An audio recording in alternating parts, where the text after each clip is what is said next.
Wakati huu chama hiki kilishafika hatua ya kuwa na wabunge 72 kwenye bunge la Jamhuri ya Muungano wa Tanzania.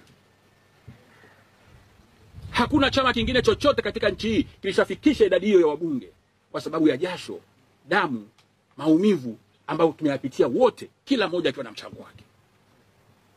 Chama hiki kilifikisha uchaguzi ule madiwani 1104. Yaani wakati Magufuli anatoa katazo la kufanya kazi za kisiasa, tayari Chadema ilikuwa na madiwani 1104 nchi nzima. Tulikuwa na wenye viti wa mitaa 980 Tanzania nzima, sawa sawa na 25.4% ya mitaa yote ya Tanzania ilikuwa inaongozwa na Chadema. Hasa maeneo ya majiji kama Dar es Salaam, Arusha, Mbeya, Mwanza, Shinyanga, Bukoba, Moshi na maeneo mengine mengi.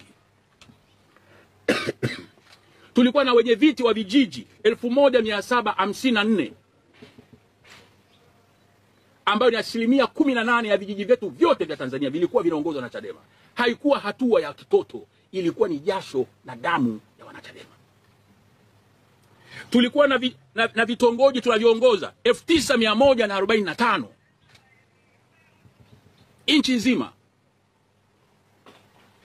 Tulikuwa tuna wajumbe wa serikali mchanganyiko kwenye vijiji mbalimbali ndani ya nchi yetu ya Tanganyika, watu 18527. Na tulikuwa tuna wajumbe wanawake 10471, tukiongoza halmashauri na majiji mbalimbali 24 katika nchi nzima. Katazo haramu likawekwa. Nataka nimesema nitoe hizi data, ndugu viongozi wenzangu, wanachama na hata waandishi wa habari na Watanzania wanaotusikiliza, ili mtambue mnakiandikia ama mnakifollow chama hiki kwa njia sahihi.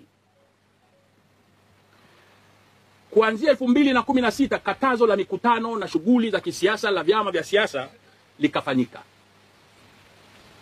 Haram kabisa, kinyume cha katiba, kinyume cha kanuni. Kwa miaka 7 chama hiki na vyama vingine vya siasa vya upinzani na hata taasisi za kiraia zilifanyiwa katazo haramu la kufanya shughuli halali za kikatiba.